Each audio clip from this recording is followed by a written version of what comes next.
Hi,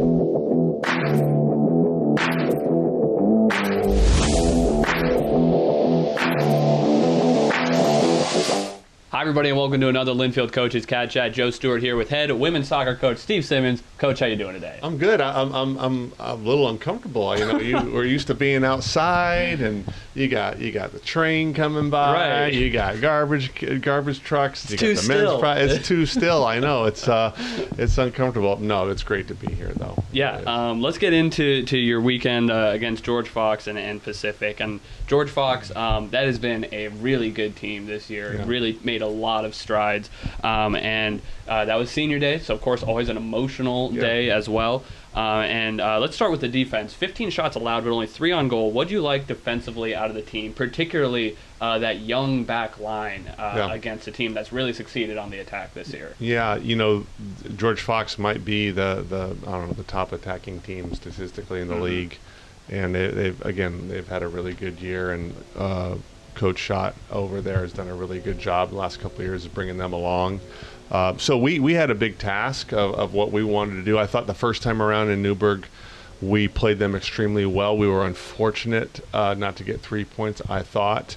But, you know, the girls have really started to get some clarity on how we want to be more balanced as far as attacking and defending. And the defending piece, when you play a team like Fox, you have to be on your best. And I thought it was a total team effort. And you know, they knew their roles. They knew that they had to, you know, be light on their feet and be ready for a scrap, but be organized doing it.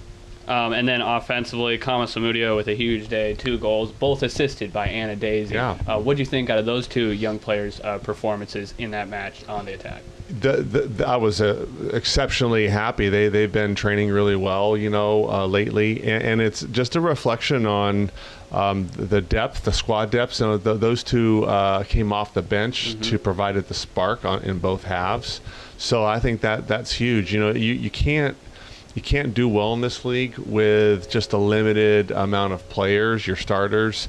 You have to be pretty deep. And I've always felt you had to be 20, 24 deep. Wow. Yeah. Just because you get injuries, you get different matchups, you get, you know, the back-to-backs that accumulate over the course of a very congested season. So for those 2 to step up and do their part in that game, what was awesome. But that could be said about a lot of the players. Sure. Well, and particularly cool to see it with those 2, both of them coming off serious injuries to start their careers. Yeah. So great to see them getting in the mix and providing that spark. Yeah. Okay, but let's move on to against Pacific. Yeah. Ended up being a draw there 2-2. I'm sure, again, another situation where you would have liked to be able to walk away with 3 points instead of 1. Yeah. But you did get 2 goals in the first 25 minutes from Bella Hanna and Janae Lewis. What led to them to being able to create and capitalize on those early opportunities? You know, we've really have been pretty efficient with our corner kicks, you know, scoring goals off corner kicks, and you know, the coaches have done a really good job with that. Zane in particular has really taken that on board, and we made some adjustments probably about a month and a half ago, and have really seen the fruits of that. So you know, when you have someone like Bella who's so good in the air, she's so aggressive. You know, when she doesn't get her head on it and she doesn't score, she's either getting an assist or she's disrupting. And just a handful to deal with. And then as far as Janae, you know, Janae is pretty dangerous on the break. And you know, if you give her time and space going forward and in some type of transition, she's pretty good at it. And so, you know, it was good to see her, you know, on the end of a goal, and she's, you know, shown that she can do that, you know, quite frequently, and so it was fun to see that. And again, young players, right, contributing to the score sheet. But it honestly, and I know it's cliche, but it is a team effort, because, you know, the work that has to be done to get in those moments, it you know, it kind of goes unsung. I always say it's like the offensive line doesn't get the credit, but if you don't have a good one, you ain't gonna win. Sure. Again, not to focus too much on individuals this week, but you got to give a shout out to Mia Cortaz as well, who assisted on both of those. She's now tied for first in the Northwest Conference in assists, just as a freshman. And yeah, so how do you think this team has done developing over the year in terms of that shot creation, in terms of moving the ball, being unselfish, making the extra pass? Obviously, players like Mia have been in the right place at the right time on a lot of those. But as you mentioned, a team effort. How's that development gone? You and I have talked over these coaches shows about the way we want to play, and that takes time, right? And it does take time. And sometimes when you're developing teams, especially that are on the younger side, like we have, you can kind of get caught up on one side of the ball a lot, and so. The last several weeks we wanted to really tighten down defensively, but it doesn't mean that we don't want to minimize how we attack. We still want to do both well. And Mia has been consistent. She's been one of the consistent players as far as generating the spark for our attack.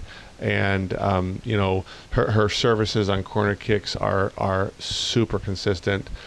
She's so versatile in the midfield, and regardless of what formation we play, she's able to adapt quickly and still be able to get on the ball and make other players better around her in the attack. And so that's been wonderful to watch. That's pretty impressive from a player to handle that much responsibility with that much ease as a young freshman too.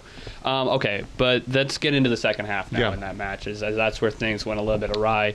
0 shots. What happened on the attack that limited opportunities for you? Yeah, so Pacific, and credit to them, they were super aggressive.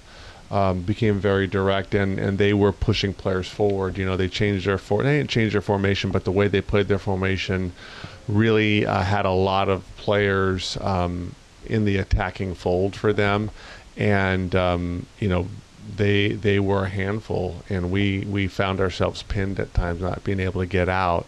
And when we look at the game and dissect the game, I think what will come up is the goals that we conceded. We know that we can do way better on those for sure. And then, having opportunities to put the game away early. I think, like you said, we were up 2-0 early on. It really could have been more than that. And I think that those are the moments that we're going to really want to take away and learn, because for the most part in this league, teams usually don't quit. They kind of keep going, which is it's a lot of credit to the teams in this league, to be honest with you. So there's never an easy game that way. And so when you have the momentum, you got to really take full advantage of it. We didn't quite do it in the first half, and full credit to Pacific to really fight back and to earn a draw there. But we come away extremely disappointed, because we know that we didn't perform the way we wanted to overall. And we talked about the post-senior day, emotional drop that can occur. And I tell the girls, I said, listen, we're disappointed, but that just tells us where we're at competitively. A competitively mature team doesn't drop. And so we got work to do. Just quickly, what led to that goal late in the 83rd? I mean, that has been a little bit of an issue this year. I mean, that's where those 7 draws have come from. Sure. And a lot of them have been late goals given up. I know. You know better than anybody. I know. Yeah. I thought watching it back, I thought that was a great shot by the Pacific attacker, Grace Hammerstein. Yeah. But what led leading up to those final moments? Again, you mentioned they were in the attacking third most of that second half. But what led to them being able to get that kind of look? I think it again, they were able to capitalize on some moves they made tactically, but what drives that, honestly, is the hope and spirit and the drive, sure. and we didn't put it away. You have to extinguish it. You have to take care of it. And I think when I look at some of the teams that are at the top of the league, they do a very good job of that. And they understand there's an emotional piece along with the tactical piece, right? And so for us, that is where we want to grow. We need to grow and get better at that, because at the end of the day, with every team in this league, especially the second half of the season, we feel that we can beat any team in the league. But to do it, it takes more than just having a game plan. It takes more than just executing a game plan. There are emotional moments in the game where you're going to have to be able to bend but not break, and that just comes with experience. Honestly, it comes with experience, and that's something that we're going to really try to capitalize going into this last weekend, because we got 2 senior days back to back this weekend. And so, which is good. You could see that as, oh wow, you got the short end of the straw here. But if we want to grow like we want to grow, and we want to be one of the conference leaders down the road, we have to be able to handle it. And the best way to handle it is doing it. And so we get an opportunity this weekend. It really is fascinating, the emotional impact that it has, particularly on this sport. It's unbelievable, isn't it? Yeah, but it makes it all that more compelling, in my opinion. It does. As particularly, from the broadcaster, media, fan perspective. Of course, definitely. of course. So yeah, this last week you'll be at the Wits. It's certainly an interesting way to have to end the season with the trip out to Eastern Washington, first weekend of November. Yeah, so what do you want to see improvement in through practice this last week, and to close it out with a couple of tough road wins? I want to see the players feel after this weekend that, oh man, we this is how we want to do it. And I want our seniors this week to have as much fulfillment as possible. I know we had senior day on Saturday, but this is their last weekend of their college soccer career. So, when you go into finality, the fulfillment that they have in training, because this will be the last time they have this type of high performance structured training. I want them to take it all in. I want them to feel that they're always improving. I want them to feel that their value to the team is high, and then when they're done, that they can feel good about it. But as far as like our performance going this weekend, we want to be able to feel that we have turned a corner. That's exactly what we want. I know that's what I want. I'm assuming that's what they want, because there are a lot of pieces to this season that suggest that. There are a lot of pieces to the season that suggest that we've got a way to go in some areas.